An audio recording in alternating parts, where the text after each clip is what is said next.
Welcome to Talk Advocacy to Me, the podcast that dives deep into the world of customer advocacy and loyalty. I'm your host, Liz Richardson, and I'm joined by my dynamic co-host, Deena Zenyk. We're the co-founders of Captivate Collective, and we're here to spark your curiosity and fuel your passion for all things customer advocacy. Each episode, we tackle hot and pressing customer engagement topics for the advocurious to the seasoned pro. So let's dive in and talk advocacy. Hello, everyone. Welcome to Talk Advocacy to Me, where we talk all things customer marketing and advocacy and focus on one question of the day. We obviously have a really animated and fun guest for you today. If you're not watching this on video, Todd's got a lot of personality that's definitely going to come through here today, but that makes this so fun.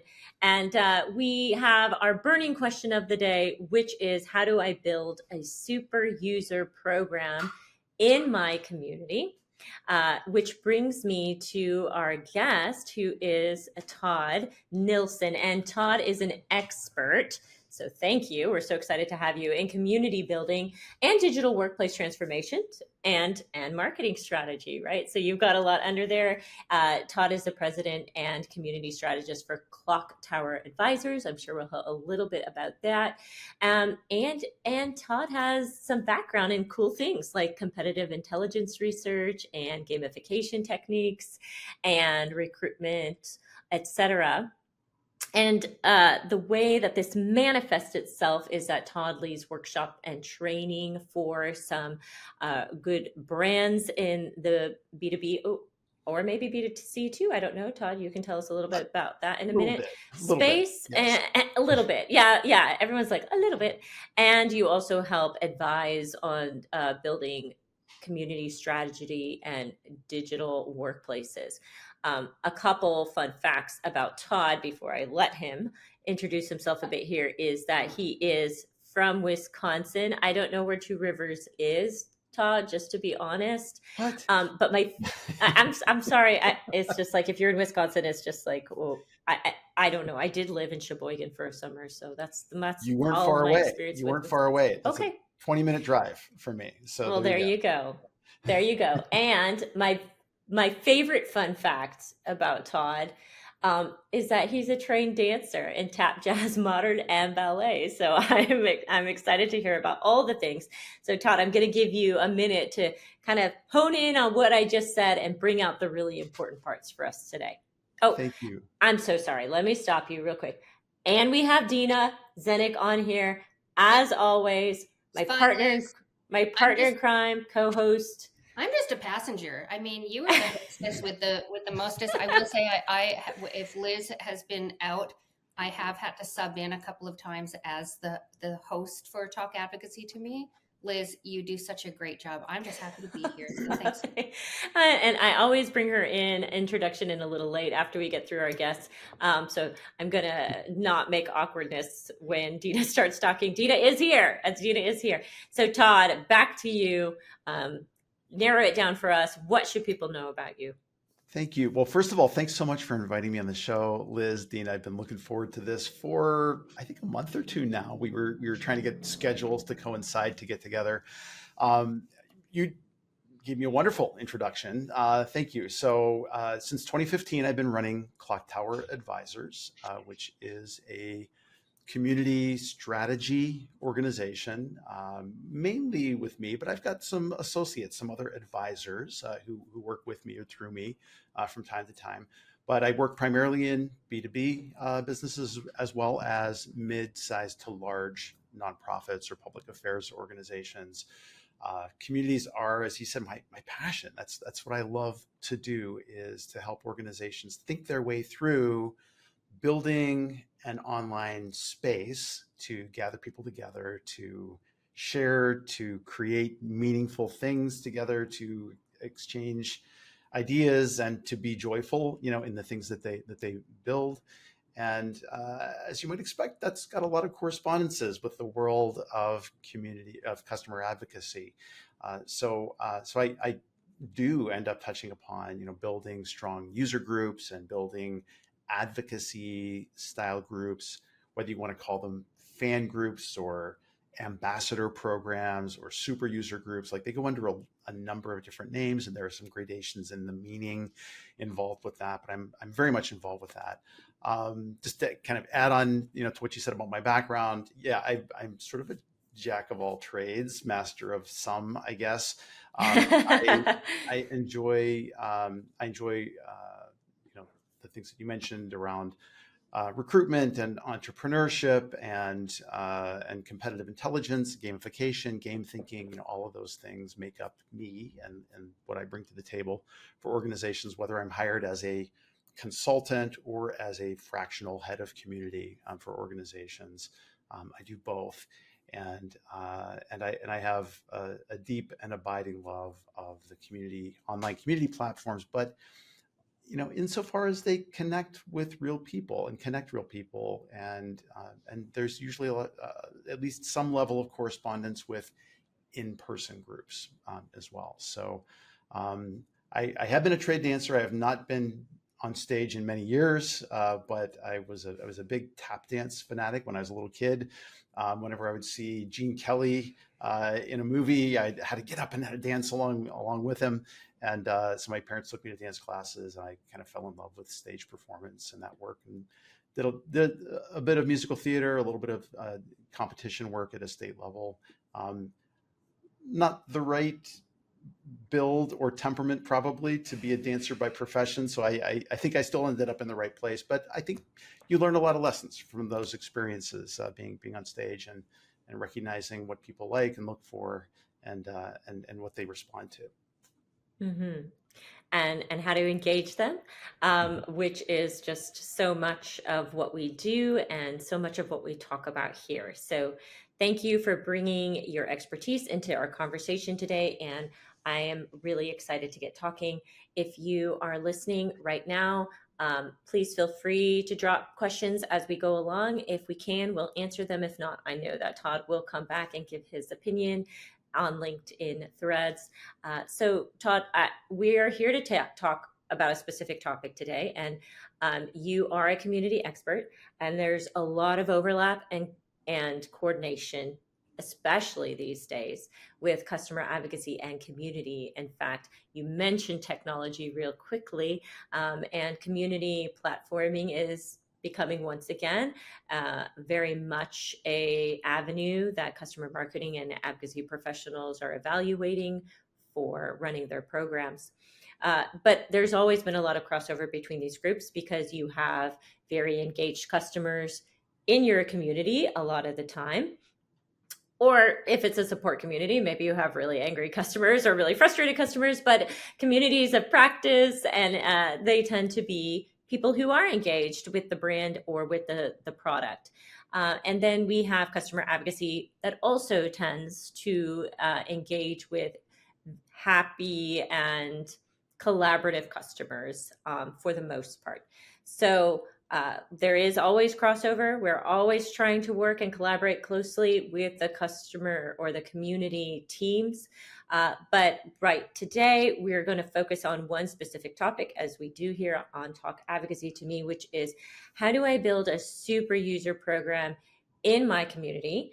And as we talked before, this is a topic that's near and dear to your heart. And so I just think we need to set the ground level here before we dive into this topic. And I want to ask you, what is a community super user program? How do you define that?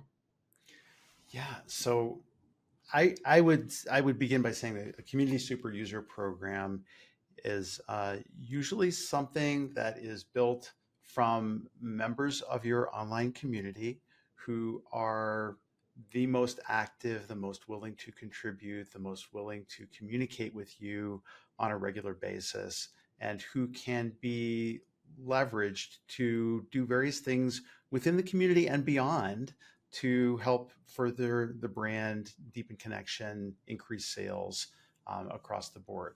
And so these programs are often challenging to create and administer if you haven't done them before. I think there are some great ones out there to take a look at, but I'm sure we're going to get into some of that here today. But They're usually, I'll say they're usually launched as small cohorts to begin with, so that you can learn and improve them over time.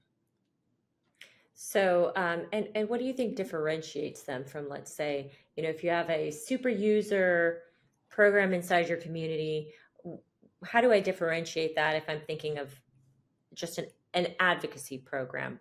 What's the difference there? Yeah. So I think first of all, I want to make a distinction to say that like an online community is just that segment of your customers who happen to like to be online and want to interact with you online. Um, your customers who are part of your advocacy efforts are a community in and of themselves if they're having any kind of interaction with each other to connect. We're the community, the online community is a construct, as a platform, as a container or space for certain kinds of interaction, has a lot of potential to really catalyze, I think, a lot more interactions. I think that generally speaking, um, whenever I've seen research on online communities, it's been demonstrated that people who are active in online community spaces tend to be a little stickier as customers. They tend to stay a little bit more engaged with the brand. They tend to be a little bit more creative and more likely to contribute because they just have more touch points, just like anything, like entrepreneurship. All the research shows the more interactions you have within an ecosystem, the more likely it is you're going to get a lot more businesses to start. I think the same thing applies to online communities as a space. and to address that question of maybe some of the differences that I see between those that are active in online community super user groups and your broader community advocacy space is, I think a lot of times these programs, whether you call it an ambassador program or a super user program or whatever, are originally conceived to help save the sanity of the community manager to some extent. Um,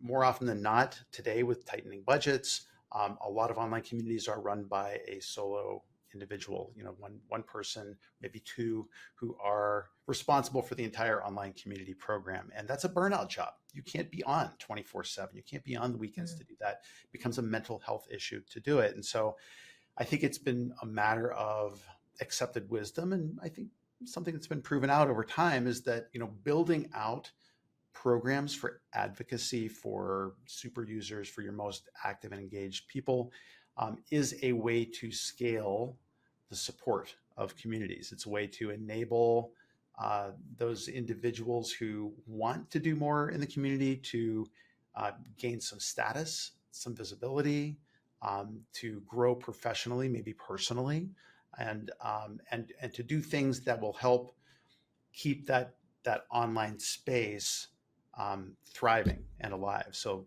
they're contributing posts, they're welcoming newcomers, they're answering frequent questions, maybe they're leading community events from time to time. So the acts of advocacy, I think a lot of times for community, begin within the online community space itself. They can definitely move beyond that, but I think a lot of times the initial efforts, maybe you could call it sort of the phase one approach to those kinds of community advocacy group experiences, is let's clean up our house first, and then maybe we move out to other efforts beyond that. So we could almost say that they are community advocates to a degree. So this group starts out as particularly advocates for the community, for the growth of their community. So there is that interaction and combination with the brand, the vendor brand, but there's a lot of affinity with that community in particular, and being experts to that group of people and helping that community grow. And I think that in my mind then almost makes it a type of advocacy program that is focused on specific outcomes. So Deena, that sort of aligns. We've been doing a lot of portfolio work with different customers as we look at the landscape of all the customer engagement programs. I see this as almost like another type of advocacy program that I should be considering in my customer engagement portfolio. Yeah, it's super interesting. My mind has gone to the same place, and I'm wondering, in an organization where you have big C community, which seems to be where you sit, Todd, and where the work that you do sits, and then in the same organization, if you have big A advocacy sitting in that organization as well, what is the collaboration and overlap between the folks sitting in those seats, running community, running advocacy? Yeah, so I've definitely been in situations where the community team is trying to communicate effectively with the broader advocacy, organization, and there are potential pitfalls or things to maybe kind of watch for in those situations where you may have, someone from the sales side of advocacy. They just want they want referrals. They're looking for the next customer introduction to come along. And if they're pressuring the community program to produce those referrals, depending on the kind of community it is, the kind of product it is, there's a lot of depends on clauses I would add to this. That may be taken very much amiss in the community space, where you may have some boots on the ground users of your product or service. Let's say it's a SaaS based technology, and you just don't. You ask if you are in a position where you're asking your community members to do that, they may rebel, or they may say, well, I'm not here for that commercial stuff. I'm here to learn stuff. So it's sort of understanding the purpose of that and communicating the purpose of that community-based advocacy program versus some of the wider needs that are there, will be important. And again, sort of, what the broader advocacy program may see as top customers that they want to enable may be a very different group of people than the ones who've joined the online community, and may have different goals, may have different needs around the brand or the service or the product that you happen to be offering. And so I think it's incumbent upon whoever's running the community program to be very good and crisp about communicating how they've built that program, what the culture of that community space is, so that they can be smart and diplomatic about ways to help the broader advocacy programs or the portfolio. I love the way you're describing that as a portfolio of the different stakeholders in an advocacy program overall. I think that's super interesting, because we have come up in our practice, in our own practices, and then also working with our clients. Sometimes there can be a tension between community and advocacy.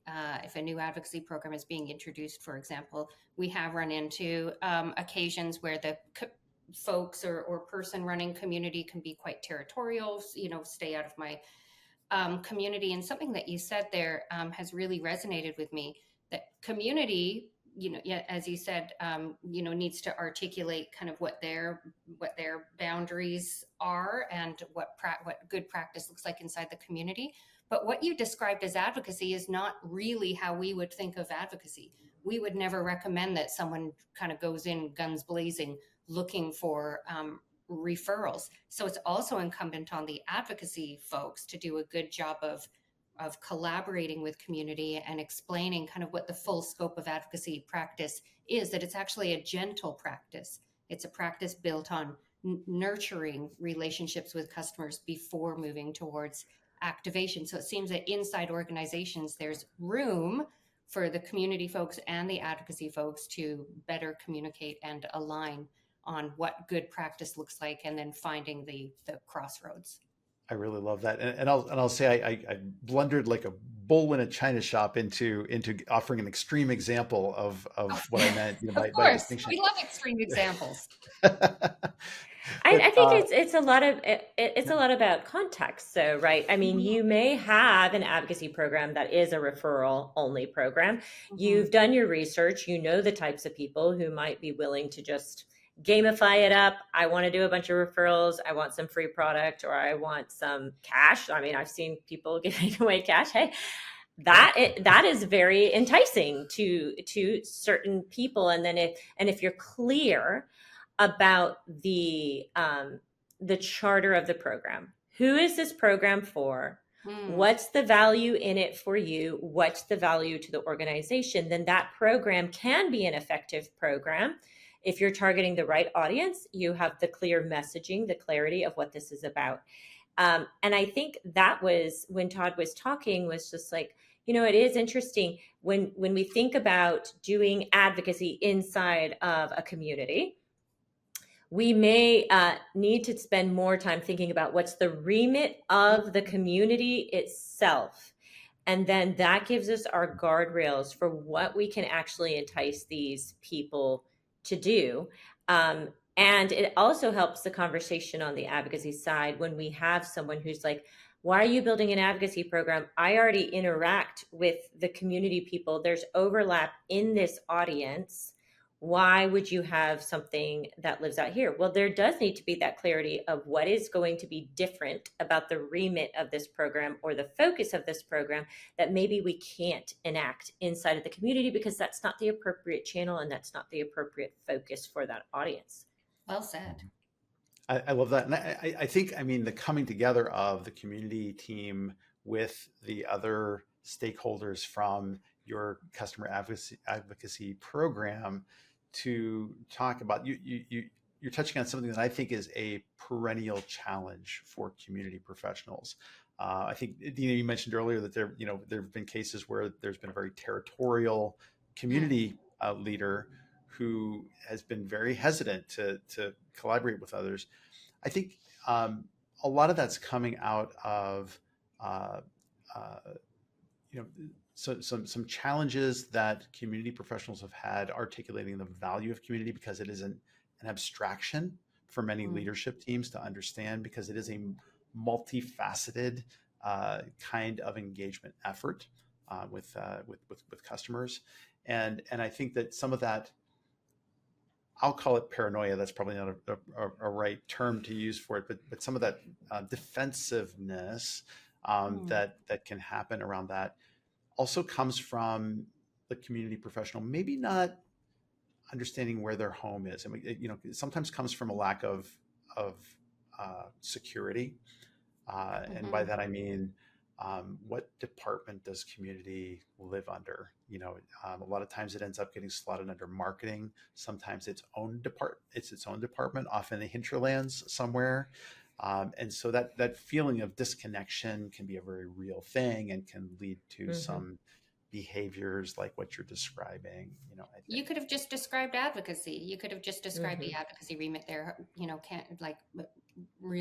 Can be difficult to prove the value in the way that the business understands being on a bit of an island, not knowing exactly where you sit in the organization. So there are some shared attributes in these functions, in these roles, and how they view themselves inside the organization. Liz? And I think looking at the other side of the coin, we would often see organizations running forward to build an advocacy program without a lot of thought into the spaces that may already exist and where some of these people may already congregate. And so we'll often see that it's like, well, wait a second, these people are already our community super users. Are we now asking them to go somewhere totally different? And will that split their effectiveness with the organization? And I think that's where advocacy people can be a little careless. So when we do work with clients, we do want to start with which programs already exist, and is there a unique audience for this? And is there a unique reason for this program? And if there is, but there's crossover between those audiences, another question is, well, where does this program need to live? What is the best channel or the best space for them to thrive? And if they're already thriving over here, we don't necessarily need to create a new community for these people. We may just need to expand the remit of how we're interacting with them at this time. That is such a good point. Todd, I want to go back to the fuzziness. And Deena, I know we deal with some of the same things. Like, it is a little ethereal. Relationship is an ethereal metric, but such an important and powerful one. I was just saying the other day, like, half of how we make business decisions, specifically like even in B2B, I think is like, how much do I like this, enjoy working with this person? What kind of vibes did I get off of them? Who do I want to have a long-term relationship with? That's a very hard to measure thing in the moment. But I do think community people may have it even harder, in the sense that at least with advocacy, we're like, okay, we did generate this many references that we used on this, or we created a story, or we maybe did get some referrals, maybe we did some things that are a bit more measurable. And I think we have been seeing community experts trying to bring in and saying like, okay, advocacy is in a sense a good play for the community. Like we should be paying a bit more attention to driving some of these metrics, because they are a little bit easier even to measure than the value of number of engaged community members, number of threads, number of responses, etc. What is your thoughts on that? Yeah, I mean, as I said a little earlier, this is an ongoing challenge for community professionals, and I think that it requires, I think people who've got a little seniority in the space to be able to communicate it effectively to leadership teams, because the abstractions are real.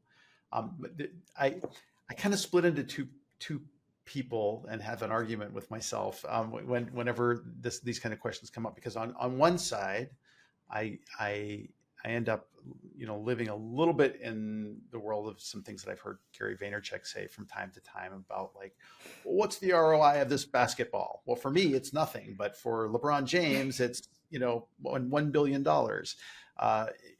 Like, why are you asking me to quantify this thing that it doesn't make any sense to quantify? That there is, trying to left brain measure something that is relationship based and organic in nature is an exercise in utter futility.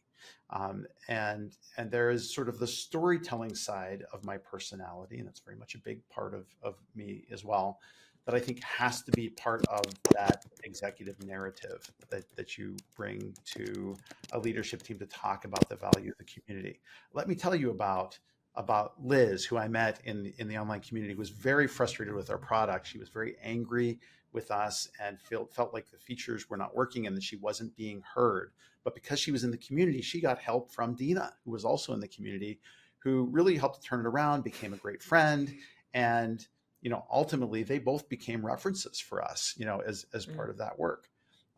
Those stories are far more visceral and powerful than saying we had 12 threads with an average of 50 responses, to each of them. That's great. That's a heartbeat of an online community space, but that's not a story that's going to surface to a leadership team and is going to get them excited about the value of that community. I think we need both, because the other side that's split off for me is the numbers driven side that wants to understand what's happening, both at, I'll call it the clickstream level, as Avinash Kalshik might say. And if you don't know, like, his Occam's Razor blog is freaking awesome if you ever get a chance to take a look at that. But the clickstream health of the community is things like, how many logins are there per day? What are the daily active users? What are the, how many new threads are being posted? How many replies are posted? How many people have completed their profiles? Like, that's all stuff that's telling me that there's a drumbeat, going on in the community, and that there's like a level of health happening there. But I'm also interested in tracking some of the larger outcomes of that. How many ideas have been submitted that have actually turned into something? How many acts of advocacy have occurred? Like, how many people have become webinar leaders, or who have led a discussion group, or who have, emerged as a subject matter expert within the space, who we've given spotlights to? How many of those individuals have, gone on to do great things, have risen in the company as a result of being being part of the community, and some of the things that they've learned and experience they've been able to leverage. So, but again, you could tell by like the amount of time that I spent talking about this, that there's a lot that goes into communicating the value of a community over time, just as there is for the advocacy world. And yeah, I think it is a struggle for many organizations, but I think it's a reason why you can't just hire a junior community manager to run your entire customer community and hope that everything goes well, because they just don't have the acumen or experience talking to leaders in the organization about in evocative ways to help them see how community fits into the bigger picture of the organization. So back to, as we get close to the end of our time here, so back to this idea of a super user program inside of a community. I just want to talk about, obviously it's great to have people who are answering questions for you, and you've communicated that, yep, we do want you to answer a lot of questions for us in the community. Beyond that though, Todd, what is the value that, curating a group of your active community members can bring to the organization? I mean, I think it can drive things in a number of different ways. The individuals who build connections and friendships as a result of being part of an advocacy program, that sense of knowing someone else and being in the trenches with them for a variety of challenges and interesting activities is likely to have an impact on their loyalty, willingness to renew, their excitement about the product and what it can do. Because ideally, those kinds of programs, the incentives we build in around them are not necessarily limited to just the community. They may be discounts on the product. They may be early previews of how your service is going to roll out. You may get beta testing opportunities so you can talk up, the latest and greatest offering, for the organization. And so the goodwill that's created by that is a large and sometimes measurable outcome, of what comes out of that. So that would be, I think, a starting point. Yeah, I love that. And actually, I love what someone just said online. So shout out to Mark online here. And this is a key, I think, differentiating factor. Often when we're dealing with advocacy programs that sit outside of the community, you have curated that group to some extent, and they typically are more engaged or happier with your organization. The community gets a really mixed bag of people. This is not a curated group at all. This is typically open to absolutely anybody. And so Mark mentions here that passion for a brand can be found even in critical moments. And those critical moments are often happening inside of the community, which makes that a really interesting playing ground for your advocates. And actually a very critical playing ground for your advocates to step in, whether those be employee advocates or customer advocates, to turn around that sentiment and to take those critical moments and know how to develop those critical moments into points of, or we call them moments that matter for their interaction with the brand.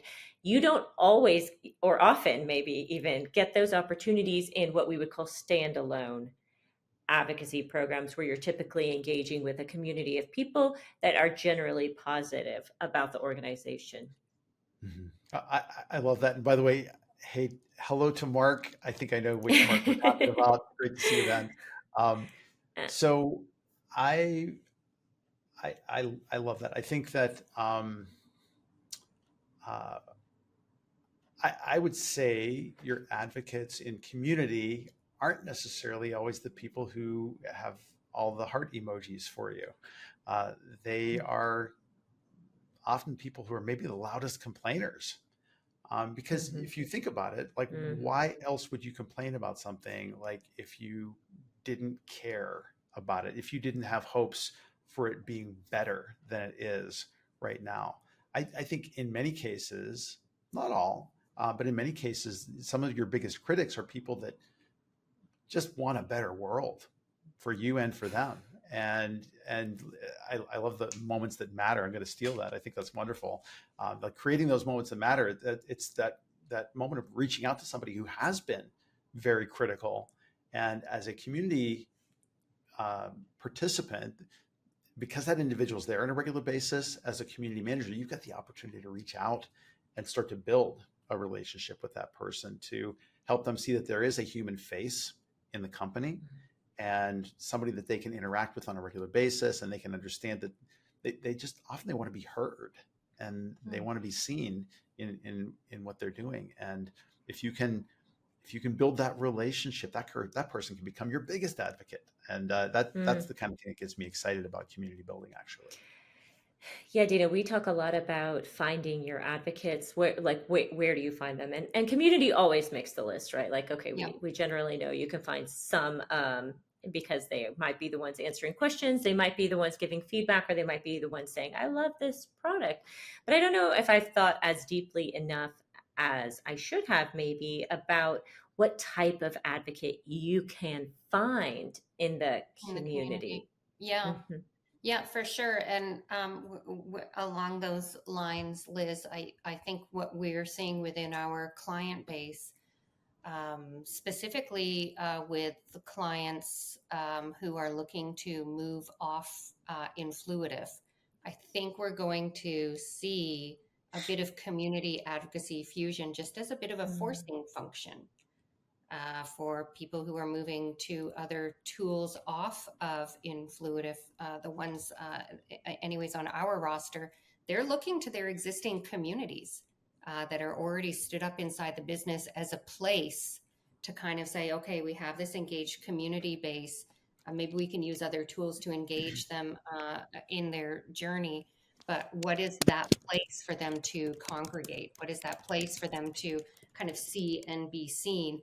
And for our clients who we're having these conversations with, it is the existing community. So backing us, right through this thread, through this conversation, I think there is going to be a bit of an evolution and a bit of fusion with advocacy and community. And it does kind of make sense, like get these people in the same place, understand, to your point, Liz, what roles do these different customers play? And from a curation perspective, how can we curate their experience to make it good for them, but also make it good for each other, connecting those, the community super users with, happy customers who are happy to activate around specific acts of advocacy. Who's going to rub off on whom in the community space? What's really solidifying in my brand is my brain, not my brand, my You've got brain. a brand, Liz. You do have a brand. I'm not sure what it is, but yeah, we all have a brand, don't we? So what's solidifying is there's kind of two approaches to advocacy and community. There's the idea of the creation or the curating of advocates who are dedicated to the community itself and to the growth of the community, and then therefore the product and the brand, and there's a specific way to engage with them within the guardrails of what the remit of the community already is and how that exists. There's also the idea of like using the community to host. It's a space. So maybe there is a group of people who you want to leverage for specific outcomes that aren't directly tied to the community and all the conversations going on there. So there is that idea too of what we've seen of people saying, can I rent space? Can I kind of rent space in the community to create a space where these people can talk and create their own mini community inside of the community? And I think they're two very different things. So a super user group inside of a community is a very different thing than I'm going to create an advocacy program focused on X, Y, and Z, and I'm going to host it inside of the community. Yeah. Todd is nodding vigorously, guys, so I must have said something right. Absolutely. No, I am nodding vigorously because I think that there is room within communities for both of those kinds of use cases. And I've seen both of those kinds of use cases be used effectively. Anytime communities are sort of like a big house with a lot of little rooms in it. And in some of those little rooms, you're trying to gather 5 or 10 people together. And the idea is that you start to build that sense of belonging, that sense of community by inviting people into those little rooms. They get to know each other, they feel comfortable with each other. And then when they go out into the main hall of the room where there's a bunch of other people milling around, they don't feel quite so alone in the space. If you've ever gone into a big public building and you don't know anybody there, it's a little harder to introduce yourself and talk about what you care about. But if you've had that initial sense of connection or intimacy with a few others and then go out into the world with them, it doesn't seem quite so intimidating to do that. So I think it's one of the things that online community spaces can do really well, and concentrate all that knowledge and care and interest in a place that is rediscoverable, where as a company or as a brand, you can analyze, what people are talking about or what they care about in the space in ways that it's maybe a little harder to capture out in the wild or in live events, or even in a Zoom sometimes. That data can get lost. But I mean, the nice thing about the community technologies or the platforms that we enjoy today, no matter which ones you happen to use, is they're pretty good at tracking analytics and who's doing what within the space.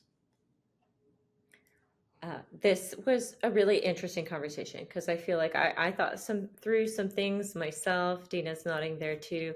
And Todd, that's been really, really helpful to have you here talking through that with us. And we see so much overlap, so much goodness, and so much opportunity for collaboration. I think you can't get away from it. If you're talking about advocacy, you can't get away from community. If you're talking about community, you can't get away from advocacy. So they are sisters.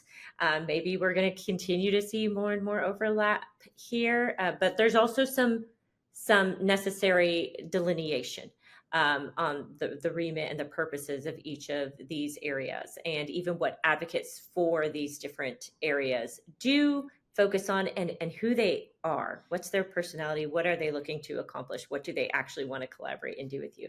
So this has been a fantastic talk. Todd, any last words for someone who is building a super user group in a community before we sign off here? I'll just leave it with this. I'm always happy to chat with anybody about community, whether it's advocacy focused as a conversation or more generally. Hit me up on LinkedIn. You can find me there. And if you're thinking about like how to try to marry that community member journey or journeys, as you maybe have, and almost certainly have many personas, with your customer advocacy journey, I'm very interested in those conversations. I think that is probably where those two groups come together the most wonderfully. And Liz, Deena, you guys are amazing. Thank you for doing this show, and thanks for inviting me on. I had a blast. Todd, You bet. It's been wonderful. This has been maybe one of my favorite talk advocacies to me. Just such a great natural conversation, talking about some topics that come up often for us out there doing the work. So thanks, Todd. Thank you, Todd, so much. Thank you, everyone, for listening. Special shout out to Mark, who was talking along with us the whole entire way. It's worth reading Mark's thread on LinkedIn if you want more ideas out there. But we are so happy to have you, Todd. Thank you for what you shared, and everyone out there doing advocacy. Talk to your community buddies, and everyone out there doing community, talk to your advocacy buddies, and let's keep the collaboration and goodness going. Bye, everyone.